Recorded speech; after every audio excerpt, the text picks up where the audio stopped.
Comment avoir une transformation personnelle profonde dans sa vie?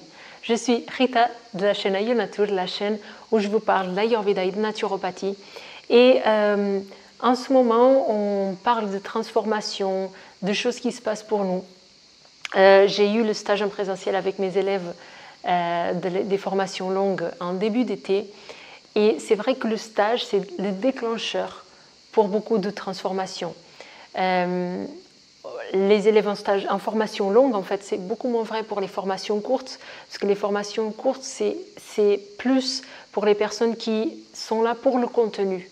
Pour le contenu, ils ne cherchent pas tellement une transformation, c'est des périodes courtes, donc l'investissement, le temps qu'on accorde à la formation aussi, il est différent que celui que les élèves d'une formation longue accordent. Donc en général, les élèves des formations longues, c'est des personnes qui sont plus dans cet abandon à l'Ayurveda, dans le je fais confiance à l'Ayurveda et qu'est-ce qui se va se passer. Et c'est vrai que c'est quelque chose que je ne maîtrisais pas quand j'ai créé l'école. Mais ce qui se passe, c'est que tout au long des formations, il y a une transformation qui se passe. Il y a un groupe, donc les formations courtes, on suit à son rythme, etc. Dans les formations longues, il y a un groupe qui se suit. On commence tous ensemble, on finit tous ensemble. On est en train de vivre les mêmes histoires, les mêmes événements en même temps. Et ce qui est curieux et ce que j'ai remarqué après la création donc, de l'école, c'est que il y a des transformations, des changements de vie personnels qui se passent dans la vie individuelle de chacun, mais pour lesquels le groupe y contribue en quelque sorte. Donc il y a des échos qui vont se passer dans les vies, ça va se manifester de façon différente dans la vie de chacun, mais c'est des choses qui vont se ressembler. Et donc il y a une union, il y a une cohésion de groupe qui se passe. Donc il y a une transformation qui se passe tout au long de la formation. Et le stage en présentiel, c'est un déclencheur de ça. Parce que du coup, on est en train de vivre cela. Dans l'année, en fait, moi, je fais des formations en ligne. Donc, on a les cours préenregistrés, les cours en live. On a des lives chaque semaine. Et c'est les lives surtout qui contribuent à cette transformation. Et pas tellement les cours préenregistrés, que c'est plus du contenu pur. Les lives, c'est là où il y a plus d'échanges. Pour qu'il y ait une transformation, il faut de l'échange, il faut de la circulation d'énergie. Et donc les lives, c'est plus le moment présent, c'est plus ce qui est en train de se passer. Et ça se passe justement avec les élèves qui sont en live, mais aussi avec les élèves qui vont regarder en replay dans cette bougeance, dans cette mouvance. Le stage en présentiel, il est vraiment un déclencheur. Et pourquoi? Pourquoi est-ce que ce type de transformation, ils arrivent dans le contexte d'une formation en Ayurveda? Et pourquoi, plus dans les formations longues que dans les formations courtes? Et pourquoi est-ce qu'il y a des déclencheurs en particulier dans les stages en présentiel que la partie en ligne? Et moi, je vais vous partager maintenant ce que je pense que j'ai observé. C'est l'investissement, c'est la volonté de l'élève d'être là et la quantité d'investissement qu'il met dedans. Donc il y a un certain investissement en argent, il y a un certain investissement en temps, il y a un certain investissement en énergie. Et déjà, cela c'est vrai pour l'année, mais pour le stage en présentiel, il faut être capable, il faut lâcher par exemple le travail, il faut lâcher les enfants, il faut lâcher tout un tas de choses et décider d'être là. Et c'est pour moi, en tout cas, comme je l'observe aujourd'hui, c'est cette décision personnelle qui va contribuer à votre transformation. Donc là, je vous parle de mes formations, mais ce n'est pas que sur les formations. Okay, c'est dans n'importe quelle chose. C'est l'investissement que vous mettez dans une chose qui va vous permettre de récolter des résultats à hauteur de l'investissement que vous avez mis. On peut parler d'argent, de temps. Plus ça vous demande quelque chose, plus vous allez avoir le retour.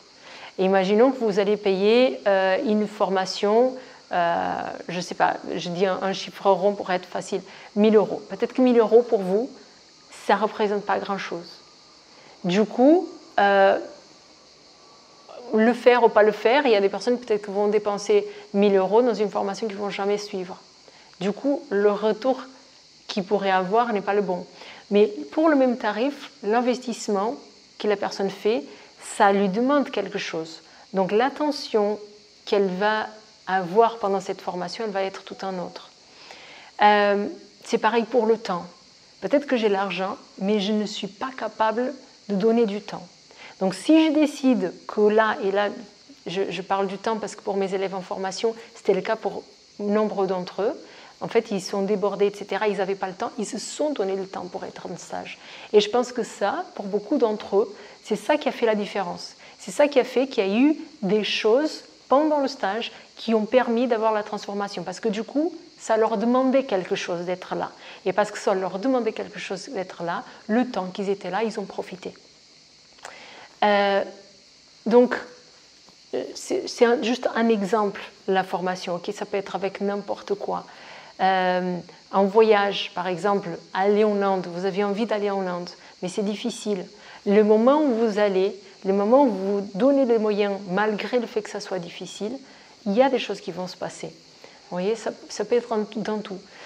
Donc si on cherche une transformation, la première chose c'est de se dire, quand on cherche une transformation, c'est parce qu'il y a quelque chose qui est incohérent.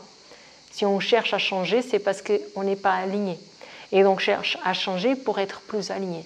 Donc il y a cette intuition qui doit se mettre en place, c'est vers quoi je dois changer. Et ensuite, c'est mettre l'effort. Mon prof de Vedanta, par exemple, il raconte que son maître, à l'époque, et le maître de ce maître, donc c'est une histoire qui se raconte, il a voulu étudier le Vedanta. Mais le Vedanta, pour étudier le Vedanta, donc il était au sud de l'Inde, il a fallu qu'il quitte sa femme et ses enfants et qu'il aille à pied, parce que c'est le moyen qu'il avait, jusqu'aux Himalayas. Donc ça lui a pris plusieurs années pour arriver jusqu'aux Himalayas. Et une fois qu'il est arrivé à l'endroit, donc il n'avait pas d'argent, bien sûr, donc il dépendait des personnes qui lui donnaient à manger, etc. Parce que dans sa quête, donc il fallait qu'il marche, qu'il arrive à l'endroit, donc il n'allait pas s'arrêter pour travailler, Donc ça lui est arrivé, ça lui a pris plusieurs années pour arriver aux Himalayas, à cet endroit-là. Et quand il est arrivé, donc on lui a indiqué où c'était le gourou machin, il a vu à un moment donné, après avoir marché plusieurs jours dans les montagnes, il a vu le feu au loin. Donc il monte sur un arbre et il reste 7 jours sur l'arbre. Parce qu'à l'époque, il y avait des cannibales. Et donc, il ne savait pas si c'était une tribu de cannibales qui était là, ou si c'était vraiment son groupe. Donc, il est monté à l'arbre, il est resté, il a dormi dans l'arbre, etc. Jusqu'à qu'il y ait quelqu'un qui l'a vu. Donc, il a vu que c'était sécurisé, il a vu que c'était donc l'endroit qu'il cherchait. Donc, il descend de l'arbre, il a été accueilli. Là, il parle au gourou. Et le gourou, il a dit, oui, je peux te prendre pour étudier, je peux t'apprendre ce que je sais, mais d'abord, en fait, il faudrait que tu me prépares mon bain du matin. Et du coup, tous les matins, il fallait qu'il se réveille plus tôt, qu'il chauffe l'eau et qu'il prépare un bain chaud pour son maître. Il a fait ça pendant 2 ans. Et tout ça, c'est des choses, c'est les stratégies des gourous de faire la personne qui vise à apprendre de balayer, de faire des travaux comme ça pour casser un peu l'ego, pour voir jusqu'à où la personne elle est prête pour apprendre. Est-ce qu'elle est vraiment prête pour apprendre cet enseignement qui est tellement puissant en fait. Et du coup, il a fait ça pendant 2 ans. Et puis un jour, le maître il lui a dit « Bon, maintenant c'est bon, tu es prêt à apprendre ». Et il a dit, mais comment je vais faire? Comment tu vas faire maintenant? Qui va préparer ton bain? Et il répond, avant que tu arrives, personne ne préparait mon bain, je vais très bien continuer à survivre sans un bain chaud. Donc c'est vraiment des choses qui sont faites dans une logique, la logique védique. Donc il y a une envie d'apprendre quelque chose, mais quel est l'effort qu'on met là-dedans? Et l'effort qu'on met dans quelque chose, il va contribuer au résultat qu'on va obtenir de cette chose. Parce que si on est vraiment prêt à cette transformation, on est prêt à passer les caps, à traverser les difficultés. J'ai des élèves qui ne viennent pas au stage en présentiel. Et c'est un choix. Et le stage en présentiel est fortement recommandé. Le vécu de la formation sans le stage en présentiel n'est pas le même. Mais pour X raisons, ce n'est pas le moment pour eux. Et il n'y a aucun jugement à avoir là-dedans. Mais du coup, le vécu de la formation, le vécu en termes de transformation personnelle et professionnelle aussi, ne sera pas le même. Il n'aura pas le même impact. Donc je ne sais pas si ça vous parle. Je pars de l'exemple des formations parce que c'est de là que ça vient en fait, cette idée de vous parler de cette transformation, parce que je vois ça chez mes élèves, je vois ça chez moi, l'effort qu'on met dans quelque chose et les résultats qu'on peut obtenir quand on met cet effort. Si vous cherchez une transformation chez vous, qu'est-ce qui vous empêche d'y aller? Et cette chose qui est difficile pour vous, jusqu'à où vous êtes prêt à lâcher. Voilà, donc j'espère que ça vous plaise, cette vidéo. C'est vrai que là, du coup, j'ai fait une série de vidéos complètement différentes des contenus que j'ai l'habitude de partager. Donc encore une fois, je vous dis, n'hésitez pas à mettre dans les commentaires ce que vous en pensez. C'est super important pour moi parce que comme je prends ce tournant, je ne sais pas si je vous emmène avec moi ou si je vais faire un mix. Si je reviens vers un côté un peu plus intellectuel à parler de alimentation, hygiène de vie, neurotransmetteurs, toutes ces choses-là, ou si j'importe complètement cette voie de l'intuition et si je me laisse aller là-dedans et que je vous embarque avec moi. Donc n'hésitez pas à me partager vos retours, vos impressions, vos sentiments, que ce soit dans le sens oui ou que ce soit dans le sens non.